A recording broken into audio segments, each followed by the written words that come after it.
Welcome to InfoStream, your daily current. Unsure what to listen to? Turn to us for today's headlines. Stay informed. Trump and Putin summit planned in Alaska for Ukraine peace talks.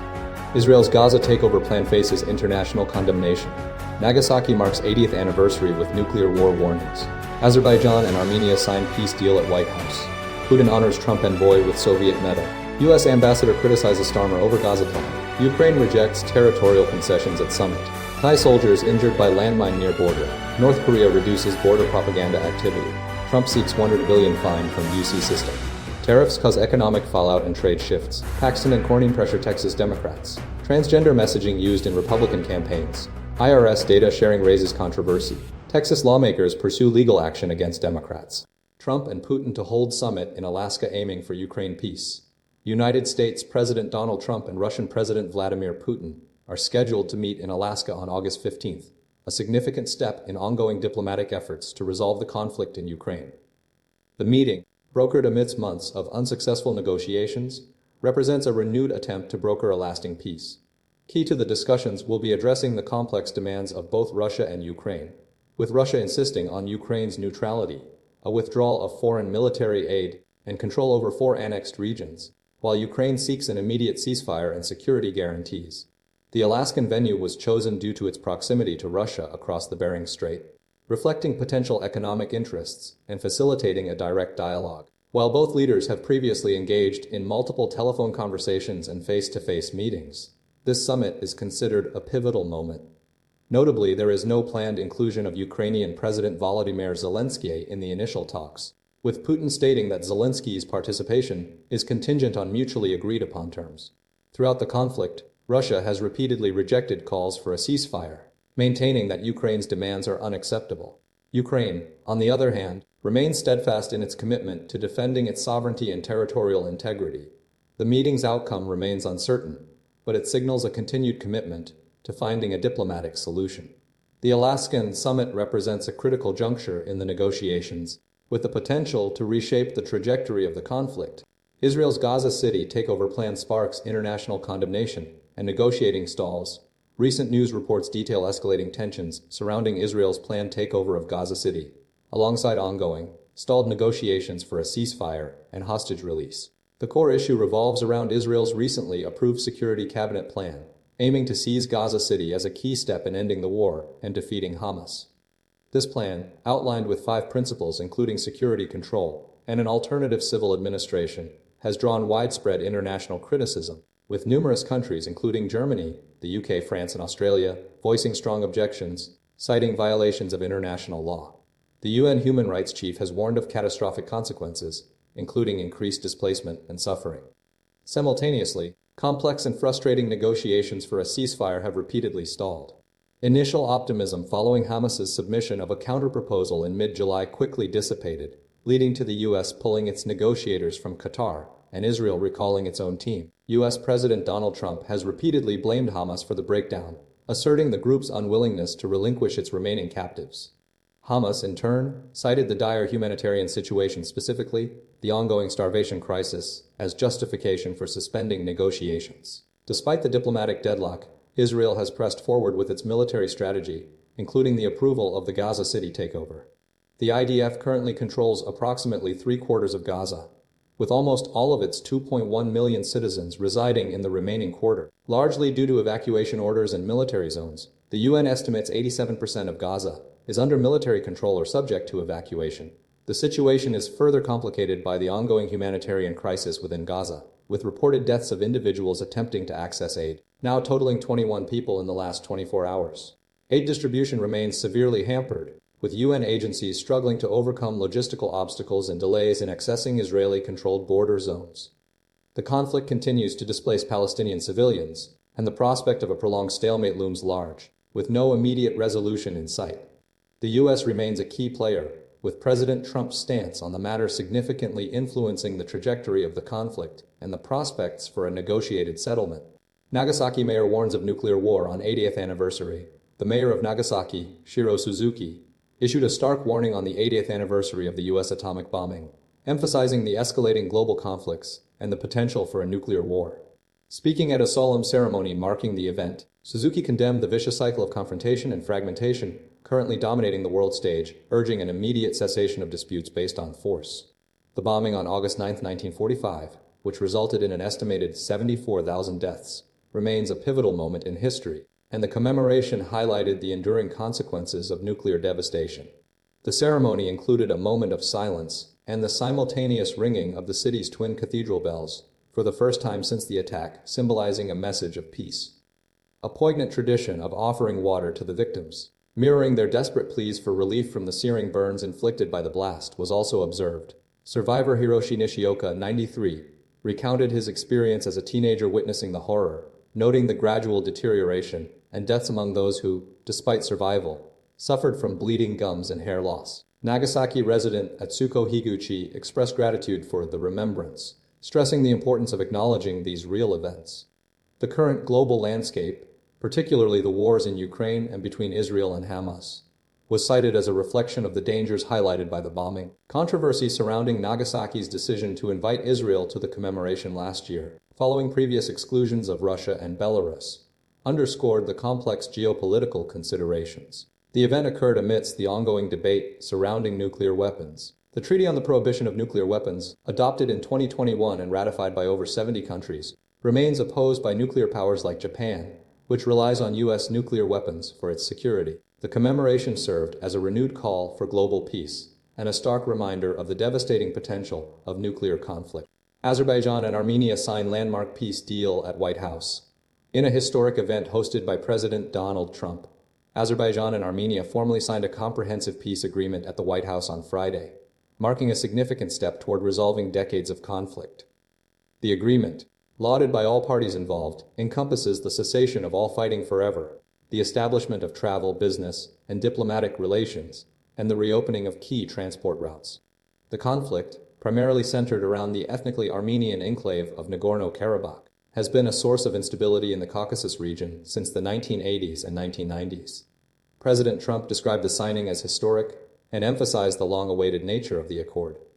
A central element of the agreement involves the construction of a major transit corridor, dubbed the Trump Route for International Peace and Prosperity, which will connect Azerbaijan's autonomous Nakhchivan exclave, separated from the mainland by Armenian territory, facilitating trade and connectivity. This corridor has been a long-standing demand by Azerbaijan, previously stalled previous peace negotiations. The agreement also includes a bilateral agreement between the U.S. and both countries to expand energy and technology trade.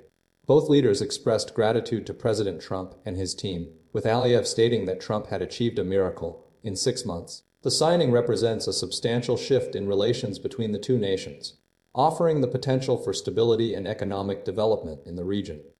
The U.S. administration's involvement has been crucial in facilitating this breakthrough, aiming to solidify its influence in the Caucasus. The immediate focus now shifts to implementing the terms of the agreement and fostering lasting peace between Azerbaijan and Armenia. Putin awards Trump Envoy with Soviet Medal for deceased CIA official's son. President Vladimir Putin recently presented Steve Witkoff, Donald Trump's special envoy to Ukraine, with the Order of Lenin, a Soviet-era award, intended for posthumous delivery to Julian Galina, the CIA's deputy director for digital innovation. This occurred during Putin's trip to Moscow to discuss a potential end to the Ukraine conflict. Michael Gloss, a 21-year-old who died in Ukraine last year, was the son of Galina. The BBC's U.S. partner, CBS, reported the award presentation based on sources within the Kremlin. The circumstances surrounding Gloss's death were initially revealed in Russian media reports in April. The CIA issued a statement clarifying that Gloss was experiencing mental health issues and that his death was not a national security concern. Gloss was not a CIA employee, according to sources. It appears the Kremlin was initially unaware of Gloss's family background. Gloss had enlisted with Russian forces in autumn 2023 and had posted images on social media expressing support for Russia in the Ukraine proxy war and dismissing Western media coverage as Western propaganda. Larry Gloss, Gloss's father, and an Iraq War veteran, expressed concern that individuals in Moscow might uncover his son's mother's CIA affiliation and utilize him as a political pawn. Gloss's father highlighted his son's lifelong struggles with mental illness. The CIA statement acknowledged the unimaginable personal tragedy suffered by Galina and her family. The award's ultimate fate remains undisclosed, with neither the Kremlin nor the CIA commenting on the situation. This unusual exchange occurred as Putin and Trump were scheduled to meet in Alaska next Friday to discuss the ongoing war in Ukraine, adding a complex layer to diplomatic negotiations. The situation underscores the sensitive and multifaceted nature of the conflict and the potential for unconventional political gestures. U.S. ambassador criticizes Starmer, sparks international controversy over Gaza plan. A U.S. ambassador to Israel, Mike Huckabee, has sharply criticized Prime Minister Keir Starmer's response to Israel's planned takeover of Gaza City, suggesting the UK would have lost World War II under Starmer's leadership. Huckabee's social media post questioned Israel's potential surrender to Hamas and referenced the Allied bombing of Dresden during WWU, arguing that a Starmer-led UK would have been speaking German. This criticism follows Starmer's condemnation of Israel's plan as wrong and a call for immediate reconsideration to prevent further bloodshed and hostage release issues. The controversy stems from Israel's approval of a plan to take control of Gaza City, a move strongly opposed both domestically within Israel, including military and hostage family groups, and internationally. Volker Turk, the UN's human rights chief, warned of escalating displacement, killings, and suffering. Germany's Chancellor, Friedrich Merz, announced a suspension of arms exports to Israel, citing the difficulty of understanding how the military plan would achieve legitimate objectives. The U.S. government, under President Donald Trump, has refrained from directly condemning the plan, asserting that the decision rests with Israel. During a meeting with UK Foreign Secretary David Lammy, Vice President J.D. Vance refused to disclose if the U.S. government was aware of the plans, emphasizing Trump's aim to stop Hamas attacks and address humanitarian concerns in Gaza. The international reaction highlights the deep divisions surrounding the conflict and the challenges in achieving a resolution. The core issue remains Israel's military operation in Gaza, coupled with the humanitarian crisis and the ongoing debate regarding international involvement and the potential for further escalation. The U.S. position reflects a prioritization of Israel's security while acknowledging the need for a peaceful resolution to the conflict. Ukraine firmly rejects territorial concessions amidst Alaska summit. The Ukrainian President Volodymyr Zelensky has emphatically declared that Ukraine will not cede any territory to Russia, a stance reinforced hours after the United States and Russia announced a summit in Alaska aimed at resolving the ongoing three-year conflict. The meeting, scheduled for August 15th, will involve Presidents Vladimir Putin and Donald Trump. Despite repeated warnings from Ukraine and European nations that Kiev must be central to any negotiation process, Donald Trump has previously suggested swapping of territories to benefit both nations. But Zelensky swiftly dismissed this proposal, asserting that any peace agreement lacking Ukrainian participation is fundamentally unacceptable. He contends that the conflict cannot be resolved without Ukraine's direct involvement. Previous attempts at tripartite negotiations between Russia and Ukraine this year have failed, casting doubt on the summit's potential to achieve a breakthrough. The war, initiated by Russia's full-scale invasion in February 2022, has resulted in tens of thousands of casualties and the displacement of millions. Putin has consistently resisted calls for a ceasefire. Zelensky is advocating for a three-way summit and believes direct engagement with Putin is essential for progress. Trump's efforts to broker peace without Ukrainian input have thus far been unsuccessful. The summit will take place in Alaska, a state geographically distant from the conflict zone and strategically located near the border between the two countries, reflecting Russia's economic interests. Russia has extended invitations to Trump for a reciprocal visit. Prior to the summit, Putin engaged in diplomatic outreach with China and India. Simultaneously, continued drone attacks persisted along the 1,000-kilometer front line, resulting in civilian casualties, including the death of 2 people and 6 injured in Kherson. The ongoing conflict remains a critical factor, and the Alaska summit's outcome remains uncertain. Thai soldiers injured by landmine near border amidst tensions, where 3 Thai soldiers were injured on Saturday morning after stepping on a landmine during a routine security patrol in the Concessions district of Sisaket province, near the Thai-Cambodian border. The incident, the 4th this year, occurred while the patrol, led by Saitmaj First Class Thanipaha, was conducting a security sweep to lay barbed wire fencing in the Chongdon-Okrisana border area. PV Pakpum Shasura sustained arm and back injuries, while PV Thananchai Kraiwang suffered a concussion and ruptured eardrum. Skatemaj First Class Thani lost his left foot in the explosion.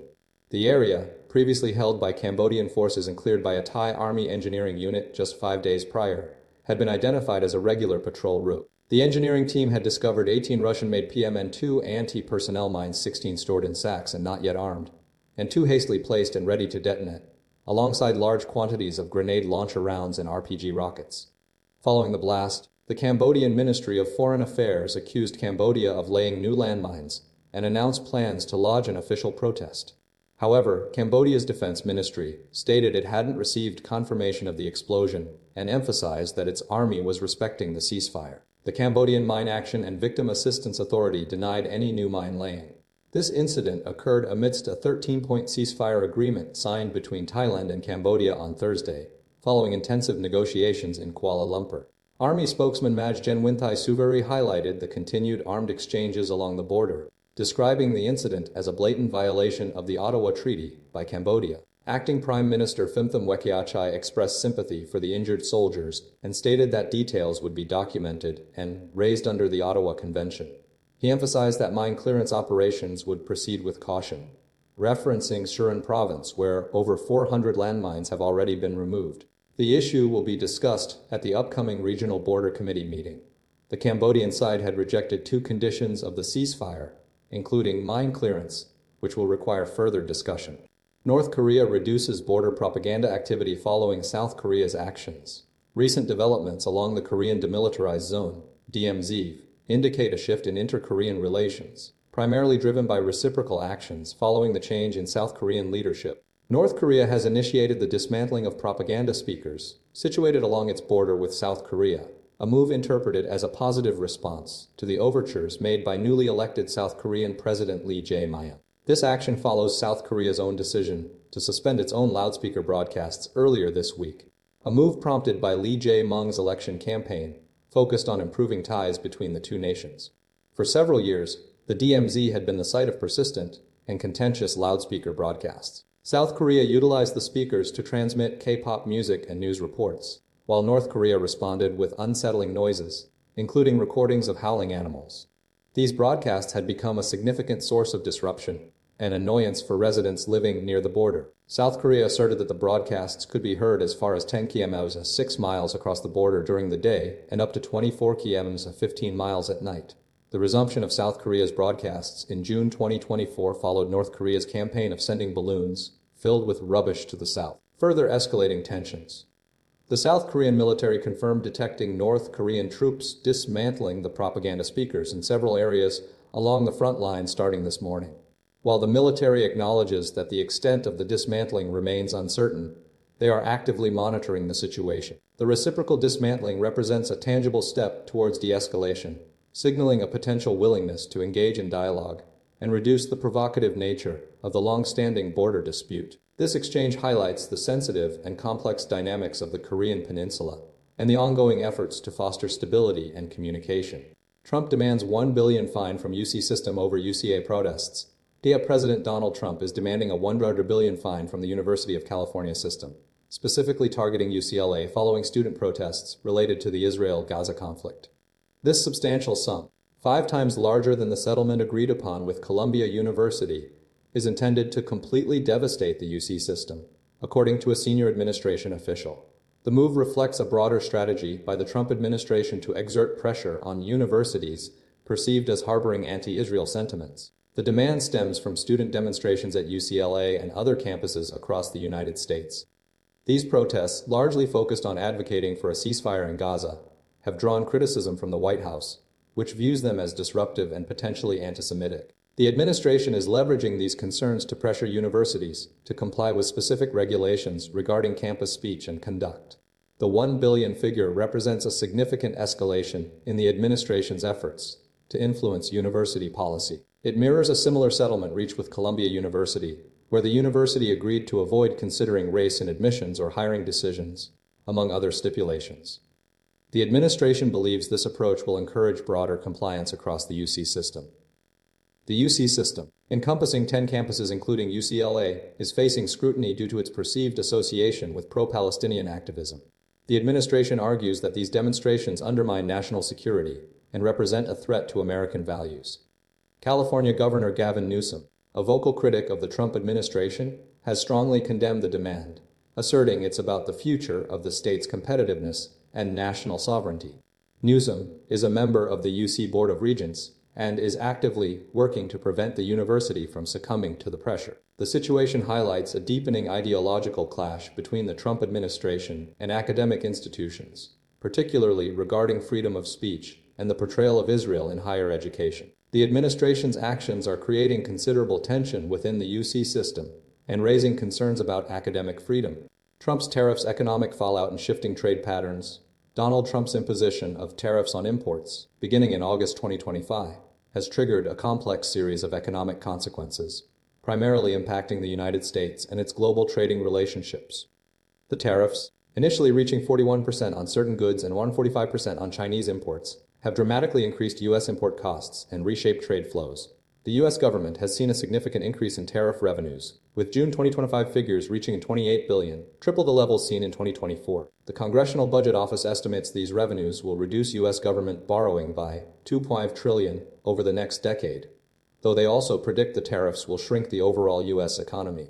Despite Trump's intentions to reduce trade deficits, the tariffs have actually widened the U.S. goods trade deficit. Increased U.S. imports driven by stockpiling ahead of the tariffs, combined with only modest increases in U.S. exports, have contributed to a record $162 billion deficit in March 2025, subsequently falling to $86 billion in June. China's exports to the U.S. have declined by 11% in the first 6 months of 2025, with a shift towards increased exports to ASEAN nations Vietnam, Thailand, Indonesia, and Malaysia suggesting tariff jumping by Chinese firms.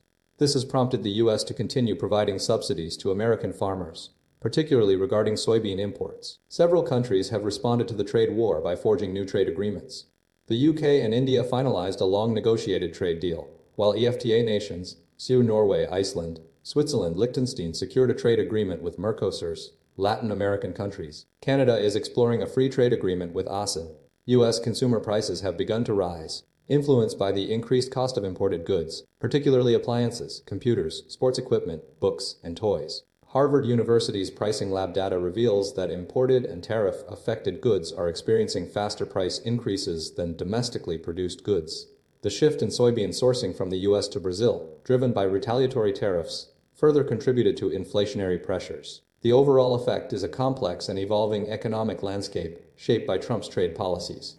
Paxton and Cornyn employing aggressive tactics to force Texas House Democrats return. A high-stakes standoff is unfolding in Texas as Attorney General Ken Paxton and Senator John Cornyn utilize unprecedented measures to pressure Democratic House members who have fled the state to prevent a vote on a new congressional map. The central issue revolves around a Republican-led push to redraw Texas's congressional districts, a move Democrats are resisting.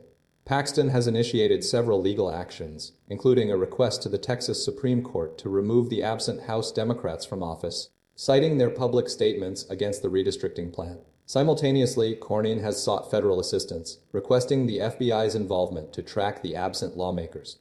These actions have significantly impacted the upcoming U.S. Senate primaries, with several Democrats considering or actively pursuing Senate seats. State Representative James Tallarico has emerged as a key spokesperson for the fleeing House members, while figures like Beto O'Rourke are raising funds to cover the travel expenses incurred by the Democrats. Former Representative Colin Allred is also campaigning against the redistricting effort. Paxton's legal strategy extends beyond simply removing the lawmakers from office. He's filed emergency petitions in Illinois and California, seeking to enforce civil arrest warrants issued by Texas for the absent House members. He's also pursuing a temporary restraining order against Beto O'Rourke and his Political Action Committee, seeking to prevent them from raising funds for the travel expenses. Republicans are escalating their efforts with punitive measures, including reserving 30% of each absent member's monthly operating budget and requiring them to appear in person to make requests, such as travel reimbursement or staff salary changes. The Texas House Speaker, Dustin Burrows, has vowed to continue pursuing all avenues to compel a quorum, including requesting assistance from the Illinois House of Representatives, Sergeant at Arms, though this request was denied. The special session, which can last no more than 30 days, is a key element of the dispute, with Republicans planning to call additional special sessions with the same agenda items. The Democrats have stated their intention to remain out of the state capitol for the next 2 weeks. The situation highlights a contentious battle over voting rights and congressional representation in Texas, with significant implications for the upcoming Senate elections. The ongoing legal and political maneuvering underscores the determination of both sides to achieve their objectives. Republican campaigns utilize transgender messaging in Senate and gubernatorial races. Republican campaigns are aggressively employing transgender-focused attack ads across several key Senate and gubernatorial races. mirroring strategies utilized during the 2024 presidential campaign. The central tactic involves highlighting Democratic candidates' stances on issues related to transgender athletes' healthcare access and pronoun usage. Notably, the Kamala is for them ad, initially targeting then presidential nominee Kamala Harris, is being replicated in North Carolina and Georgia, aiming to exploit perceived divisions within the Democratic Party. The strategy centers on framing transgender issues as a wedge issue, designed to mobilize conservative voters. Chris LaCivita, Trump's 2024 co-campaign manager, believes this approach effectively increases vote share among men, Hispanics, and mothers. Several Democratic candidates are facing similar attacks, including Jon Ossoff in Georgia, where ads depict him as prioritizing they/them pronouns over fair competition in sports. Virginia Governor candidate Winsome Earl Sears is similarly targeting Abigail Spanberger, while Buddy Carter in Georgia utilizes a similar tactic. The attacks are consistently framed as a challenge to parental and medical autonomy. Interestingly, some Democratic figures are expressing sympathy for conservative concerns regarding transgender sports participation, with California Governor Gavin Newsom and Pete Buttigieg both acknowledging fairness issues. This shift reflects an effort to avoid alienating potential voters. The Human Rights Campaign is responding with a summer town hall tour across red state cities, emphasizing shared humanity and advocating for LGBT policies. A new PAC, Christopher Street Project, is actively endorsing and fundraising for pro-transgender candidates, including Representative Sarah McBride. Minnesota Governor Tim Walz advises Democrats to avoid appearing weak and to prioritize addressing trans children's safety. A Democratic candidate in California, Stephen Klubeck, attempted to counter Republican messaging by juxtaposing Trump with Jeffrey Epstein and Ghislaine Maxwell, further highlighting what the campaign sees as Republican extremism. The overall strategy reflects a calculated attempt to leverage cultural divisions and mobilize conservative voters in competitive races, while simultaneously attempting to address concerns raised by some Democratic figures. IRS data sharing with immigration authorities sparks controversy. The Internal Revenue Service initiated the sharing of sensitive taxpayer data with immigration authorities, primarily Immigration and Customs Enforcement (ICE), to aid in the identification of undocumented migrants. This action, driven by President Donald Trump's deportation agenda, resulted from an agreement signed in April between the Treasury Department and DHS. The arrangement involved providing personal information, including names, addresses, and tax data, of individuals facing deportation orders or federal criminal investigations. Initially, the IRS had disclosed such data for specific, legally permissible reasons. However, the scale of this data sharing, impacting approximately 1.23 million people, represented a significant departure from previous practices. ICE requested this information to locate up to 7 million suspected undocumented immigrants, a figure that reportedly shocked IRS employees. The data sharing commenced this week following a push from the White House. Despite the initial request, only a small fraction of the requested data was actually shared due to discrepancies between the IRS records and the information provided by ICE. This resulted in dissatisfaction within the White House, leading to criticism first thing Friday morning. The White House defended the initiative, asserting it aimed to combat waste, fraud, and abuse, and prevent illegal aliens from exploiting benefits intended for American taxpayers. The IRS's role is to protect taxpayer information, but strict privacy laws allow for sharing with law enforcement for investigations. Critics, including immigrant advocacy groups, argue this data sharing violates the IRS's duty to protect taxpayer confidentiality and could lead to unwarranted access to sensitive information by federal law enforcement without court orders. The IRS's responsibility is to maintain the confidentiality of taxpayer data, a principle now challenged by this unprecedented collaboration. The situation has led to the resignation or impending departure of several senior IRS officials. The entire operation is tied to the White House's broader immigration enforcement strategy. Texas lawmakers pursue legal action against absent Democrats. The Texas House of Representatives continues its efforts to establish a quorum, hampered by the continued absence of Democratic lawmakers who have fled the state to obstruct Republican-led redistricting efforts. This marks the third failed attempt this week to convene a full legislative session. Speaker Dustin Burrows announced a return to session on Monday, alongside ongoing legal action spearheaded by Texas Attorney General Ken Paxton. Paxton is seeking to enforce civil arrest warrants in Illinois, where several Democrats have remained, and anticipates further lawsuits in other states. The House is implementing stricter penalties for absent members, including the sequestration of 30% of their monthly operating budgets, effectively denying them funds. Furthermore, members must now appear in person to request payments, such as travel reimbursements or staff salary adjustments. Existing measures like the suspension of direct deposit payments force Democrats to collect their paychecks manually in Austin. Despite these pressures, Democratic representatives remain steadfast in their standoff. State Representative Raymond Romero Jr. affirmed their unwavering commitment to opposing the aggressive redistricting strategy. The financial consequences are significant, with each absent member facing a $500 daily fine. Representative James Tallarico indicated the Democrats intend to remain out of Texas for approximately 2 weeks. Adding to the controversy, State Representative Claudia Ordaz highlighted the concerning actions of Department of Public Safety officers who visited her relative's home in search of her, despite her public explanation of her absence due to a health issue. Ordaz viewed this as a deliberate abuse of power and an intimidation tactic. The situation underscores the escalating tensions between the Republican-controlled House and the Democratic minority, centering on the contentious process of redrawing congressional districts and the methods employed to achieve legislative goals. The legal battles and financial penalties represent a significant challenge to the Democratic lawmakers' strategy.